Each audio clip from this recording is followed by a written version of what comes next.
Hello and welcome to the Toronto Daily News for Monday, December 31st, 2018.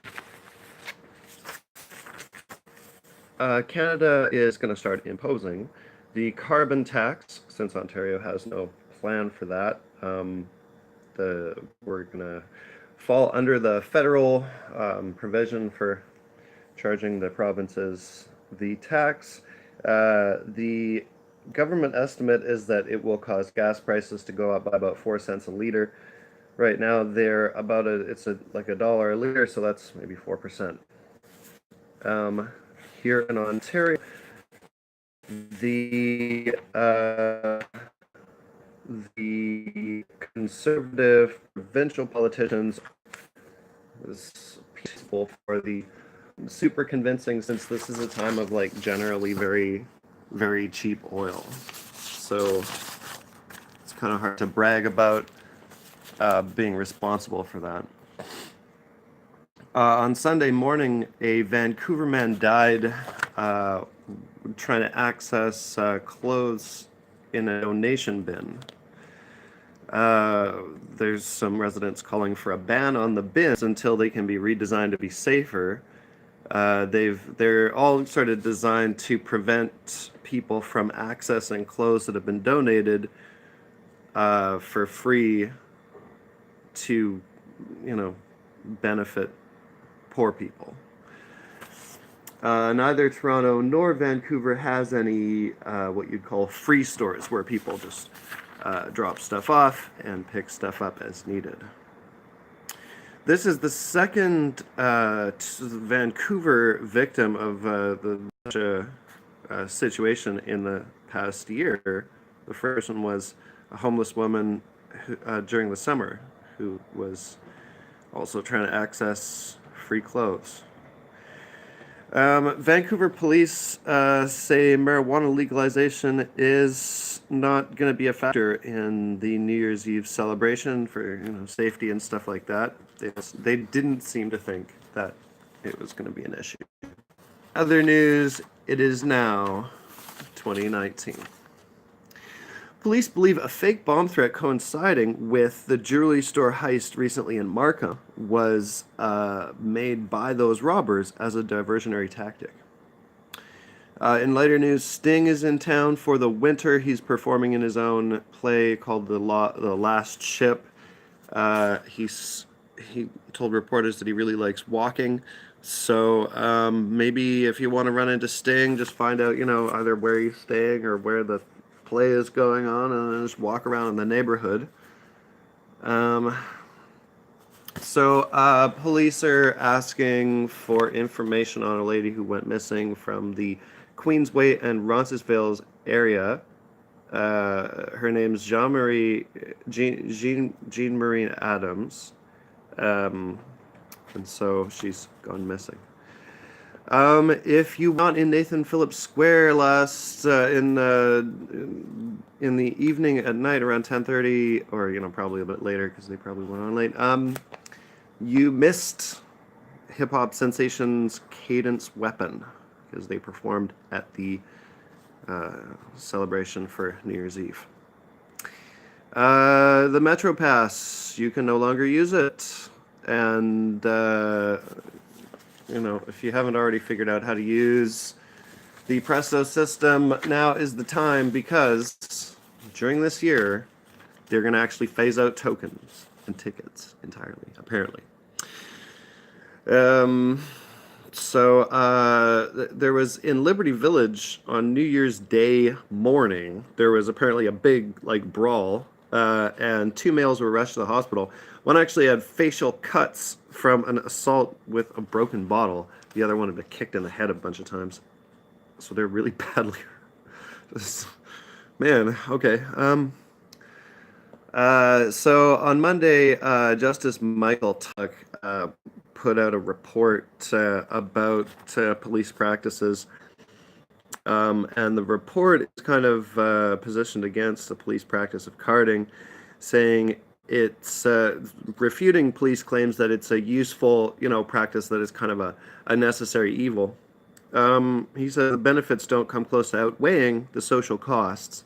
And he recommends continuing the. It's all in his report. It's like a really official type of thing. He recommends discontinuing the practice. He says it's mostly used with with racialized peoples, quote unquote, racialized peoples.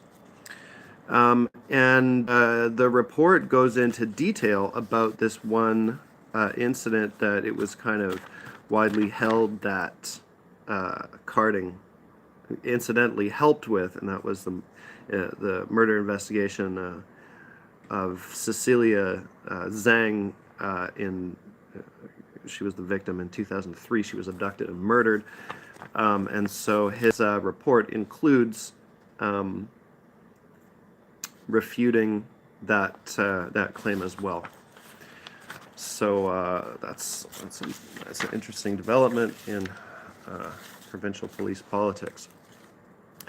A leaked LCBO memo has revealed that they're going to actually try to sort of harden some of their stores against theft because the theft situation at LCBO stores has become so crazy. They keep saying like, well, there's always theft in retail, but over the last little while, the press has been reporting on people walking out with big cases of vodka and stuff like that. So, and their unionized workforce has actually been complaining about it, just saying like, look, this is super safe. So they're going to institute some new measures. The only thing that they've said publicly, though, is that they're going to put more CCTV. Apparently, according to this memo, measures are actually going to go further than that. So now they've got some explaining to do. Torontonians are actually buying so many homes in Hamilton that it's led to a spike in housing costs there of 70%. That's crazy. A man named Michael Connick has been charged by Burlington police for flashing 5 different women aged to 38. The incidents all occurred near Tecumseh Park, the Waterfront Trail, and Cumberland Avenue. So this guy's been going around flashing women recently, and girls, in committing indecent exposure. I forgot what the actual modern term for the charge is, but they've laid 5 charges on him. So in a Mississauga park on the late afternoon of Sunday, like 5:30 p.m., a guy was grabbed and robbed and dragged into a forest or something and sexually assaulted. Police are looking for any information about the suspect. It's just they don't have a good description of him. His face was obscured and stuff like that. So a Toronto man has been claiming that police assaulted him during a November 26th raid on his apartment. He just come home from work. They were looking for drugs. They didn't find any. They were looking for paraphernalia. They didn't find any. They apparently caused some damage to his face, and they're supposed to always notify the SIU if they have that kind of contact with civilians, and apparently they didn't. CBC is reporting that a beautiful, large, majestic, lovely turkey has taken up residence in Christie Pitts Park, and neighbors in the area set up like a listserv, which is like a group, like an internet group, to discuss the bird. And so there's a bird living in Christie Pitts Park, and it has survived a holiday season unscathed. Actually, in personal news, not this past Thanksgiving, but the year before, I happened upon one of these birds in the Humber Valley near Eglinton, and it was just chilling out. At first I thought it was like a peacock, a female peacock or something like that, and I realized, that's a turkey. And the turkey is actually indigenous to this area. If you see turkeys in the ravines and stuff, they aren't escaped from anywhere except for where they used to live, which was all over the place, and now they live in the ravines and stuff. And so people figure that's probably how this bird got to where it is now. They can fly pretty well. And so if you want to go hang out with a turkey, it's all about Christie Pitts Park. Great hangout spot anyway, and now it's even better. Blogtio has reported that protesters representing the grassroots anti-speciesism shift, anti-speciesism? Yes. Showed up at La Palette on Queen West on Friday, I think. Yeah. On Friday, showing video of horses being slaughtered at a slaughterhouse to criticize the restaurant for serving meat from the protests at the where the antler serves like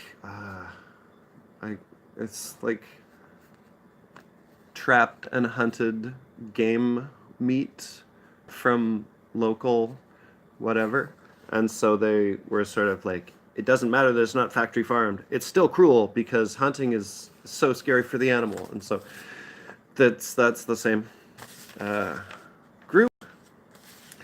And so that actually marks, I think, the first bit of protest and activism news on the Daily News, and I'm going to try to keep an ear out for that kind of news because it's one of the big holes in media coverage, but it's actually kind of hard to find out about. So anyway, Happy New Year's.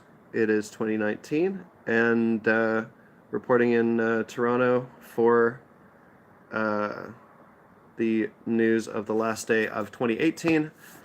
This is your host, Dorian Sky, signing off.